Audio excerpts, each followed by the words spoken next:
Hi! Kung gusto mo maboard, wala kang ginagawa, at gusto mong magsayang ng enerhiya, and if you are a fan of Line 365 Days Planner, this is for you.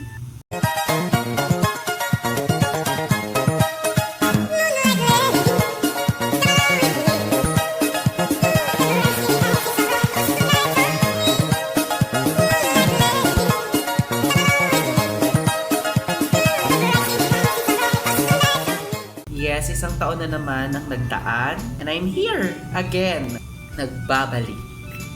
And this first year of 2025, ano daw? Ang gagawin po natin ay mag-wrap up ng previous year using our Limelight planner, and we are going to open also another planner because it's another year. Ano daw? As you know, if you have watched the previous video,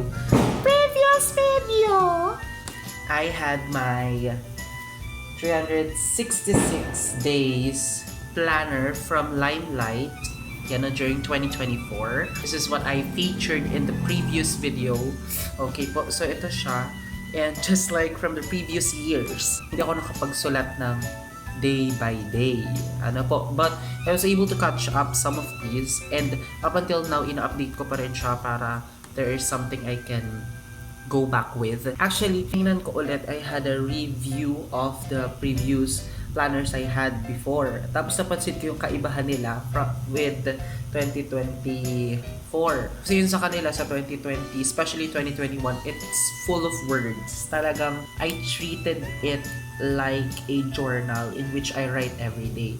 Pagdating dun sa ibang years, as you know, hindi ko natapos yung 2022. Yung 2023, wala. Then into 2024, when I finally had the time, the will to continue, yan, ginawa ko siya. And hindi siya puro words, has pictures. Yes, kasi syempre tapos na. Tapos pinidikit ko na lang yung iba during what happened on that date. Ito siya, yes. And anyways, you know, pictures worth 1,000 words. So kahit hindi ako magsulat masyado, picture itself would tell the story. Ano na naman tong mga walang kakwenta-kwentang bagay na ito? So bago tayo dumako dun sa 2025, let's have a review first of my 2024! Front page. Sino ka dyan? Here's my bucket list. There are 12 and dalawa lang yung nagawa ko. And then dito sa Make Your Own Tracker na feature nila, I tracked actually yung books na lang, and apparently I had bought 1, 2, 3, 4, 5, 6, 7, 8, 9, 10, 11, 12, 13, 14, 15, 16, 17, 18, 19, 20, 21, 22, 23, 26 books this 2024 or back in 2024. Yesteryear. And then here also make your own list. Dito yung books that I've read this 2024. So far, isa lang. I've read naman some, but I just reread lang ako. Nabasa ko na siya before and binasa ko lang ulit. So isa lang, nabasa ko na bago. And then vlogs uploaded ng 2024, of course, that will be the previous video that I uploaded, the recent one, which is yung 2022, 2023, 2024 Limelight Planner. Very late upload. And then dito, here are the movies that I watched. Marami din akong pinanood and marami rin sa kanila yung rewatch lang because I like rewatching some of my favorite movies. Yung bago ko na napanood, 11, and at the same time I lost count kasi from time to time before I sleep I watch a movie na hindi naman every night, pero when that time comes na hindi ako makatulog, nanonood ako. And then ito ang marami, the series that I watched this 2024, 13 series. So ayan, yung aking January, may sulat. And then I stopped at January 5. Nagkasakit kasi ako nito. Tapos hindi ko na nasulatan, so on so forth. And then natabunan na ako ng work. That's why. So wala na. Ayan. But I wrote again back in August. Pinaliwanag ko naman dito. Yes. I don't know how to fill the pages of the days long gone, but I sure want to fill the pages of the days that would come. And ito, isa to sa mga, mga ganyan, mga quotes na nakukuha ko from watching the series like this one from Lucifer. It's easy to let external factors define us, especially the traumatic ones, but only if we let them. Valentine's Day, wala namang masyadong ganap dyan. International Writers Day. Ano to? March 3. So I just posted on my TikTok the 4 of the novels that I finished writing. And then nilagay ko din sila dito. Kapangit ang design! I'm Every Woman. International Women's Day. Yan. Tapos ito, token to ng grade 11 sa grade 12 sa advisory class ko nung sila ay graduate. Then, sobra. Siyempre, tayo masama ugali, so matay ng isa. And then, luckily, ang nakalagay dyan, The Beginning is Always Today by Mary Shelley. At sakto, because Mary Shelley ay aking kumare. Kumare! Charot. Si Mary Shelley yung nagsulat ng Frankenstein, and as you know, the one that made way to science fiction. She's a writer and I'm a writer. Advisory class when they graduated, I really like the layout, the design that I did. Yung mga pag-glitters niyan, scraps yan, glitter pad. During my 25th birthday, nung na-hospital naman ako, last July, kala ko mamamatay na ako. The opening of classes for school year 2024 to 2025. Advisory class this school year, ayan sila.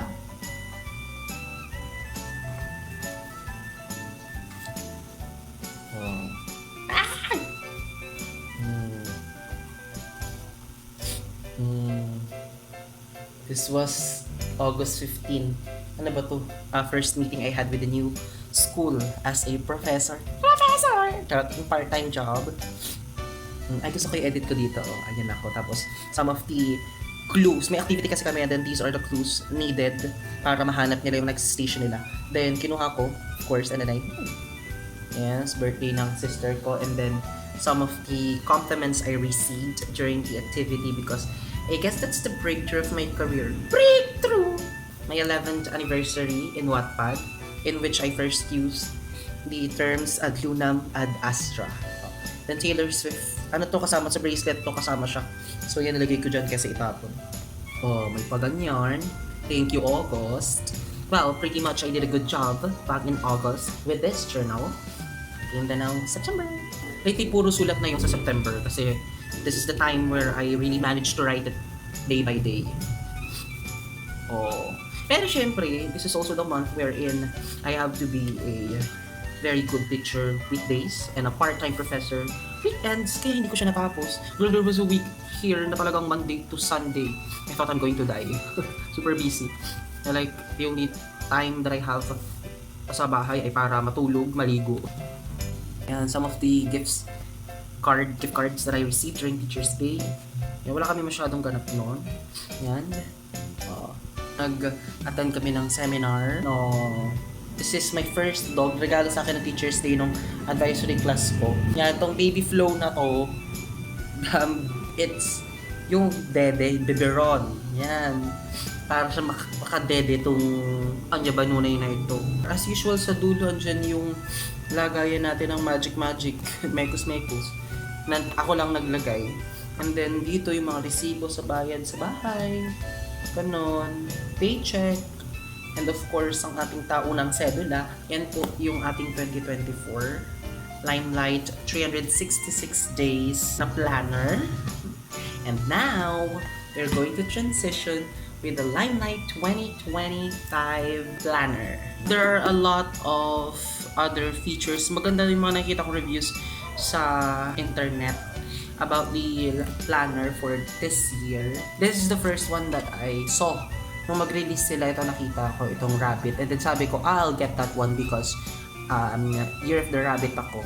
Then, when I was looking at all of the features, the description, para mas fit ako doon sa Raven. Yung nakalagay dito, mysterious. And then, Well, when I finally tried to buy, ito lang yung available. Tapos sabi ko, sige, ito na nga lang. Itong rabbit. And then nakalagay dito, ready to learn and grow with you.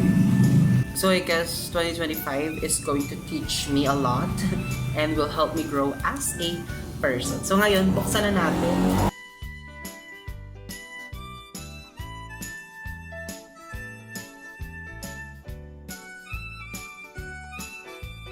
Hindi ako masyadong excited because I know Limelight does not disappoint. 20, what's sleeves? Well, 80 GSM, ivory paper, as usual, lagi ang ivory. Parang sinabi ko dito sa previous video. As usual, it is garterized.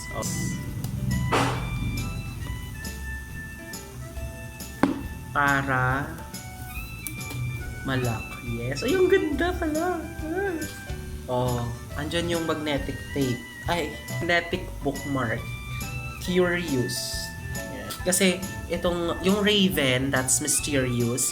Then this rabbit is curious. Meron pa sila ibang features, I forgot na lang. Oh, nakalagay dito. This curious planner belongs to my current MBTI personality. Ano to, meron daw dito yatang MBTI test. I think. I don't know kung isa-isa. While I'm scrolling in TikTok kasi nakita ko yun. Pero hindi ko masyado pinagtuunan ng pansin. To surprise me pag bili ko nito. Ewan. As usual, meron tayong 2025 calendar, 2026 calendar, and then the holidays, emergency hotlines across the Philippines, and yung answer sheet ng MBTI. So I guess there is really an MBTI test here. Pero nasan yung question? So ayan, meron tayong tracker. Kung tinong lagay ng tracker, yung list konti din siya. And then for the January, yan, ang ganda ng color ng January. We have here expenses tracker and savings tracker. In which case, syempre hindi ko susulatan dahil ayoko ma-depress. Ayun, ang favorite ko, mood tracker.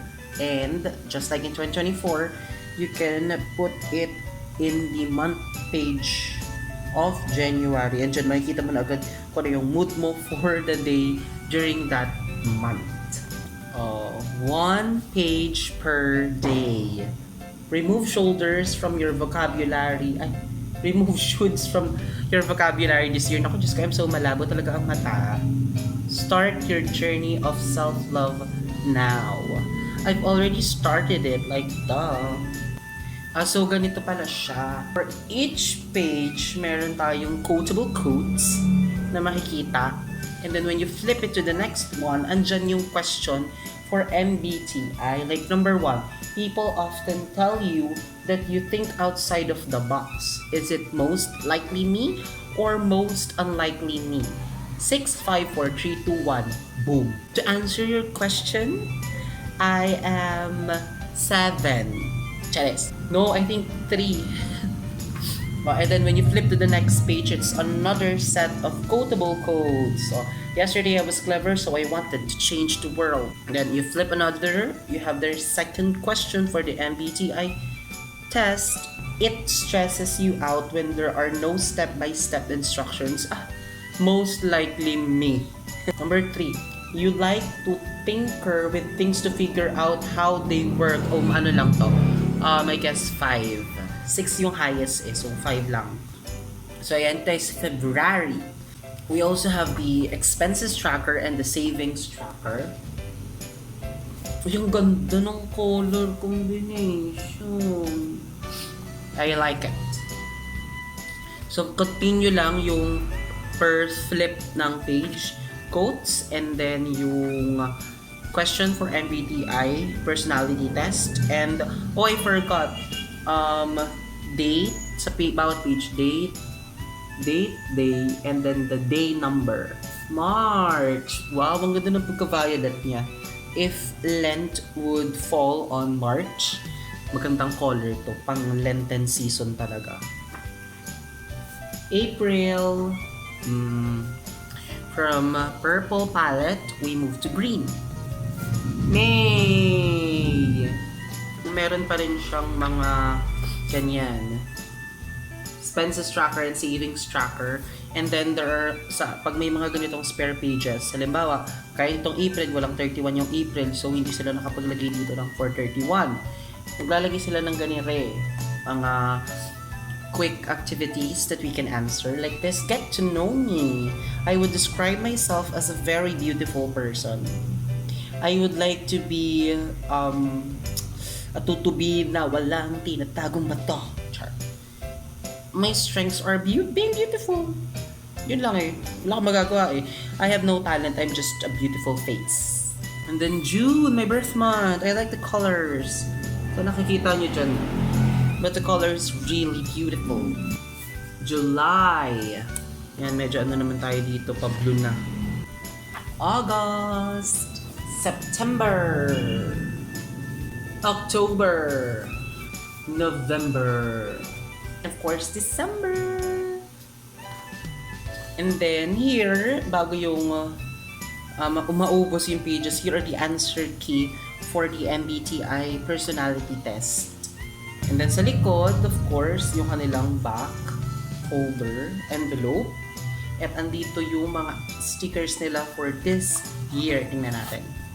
Wow, of course, yung for checklist, whatever, turbanescence, baliktad. Yan. And then here, pop style, I like it. And then words. So that's it for the 2025 365 days planner of Limelight. Yes, yan. Sana masulatan ko siya everyday. I'm going to start later on since it's the first day of 2025. We're going to write what amazing first day I had. Amazing daw! Kung nagustuhan niyo yung walang kakwenta-kwentang video na to, it's not for you to purchase your planner. Hindi lang din naman siya yung day by day. Meron pa sila ibang features yung Limelight. And I really recommend you to choose Limelight kasi maganda siya. Hindi po ito paid advertisement, ha? Pero yun yung preference ko lang kasi maganda talaga siya. It really brings out your creativity, and wala na akong masabi, yun lang. I trust Limelight for 2020. Ay. Yan, 2020, tingnan nyo naman. 2021. See how very beautiful. Ito lang yung mahirap dito. Yung lock, masyadong bulky. 2021. 2022, I'm not a fire sign, pero this is what's currently available when I purchased this. So, okay na rin. 2023, very blanco. Of course, 2024, Pearl, my birthstone. And then 2025, see?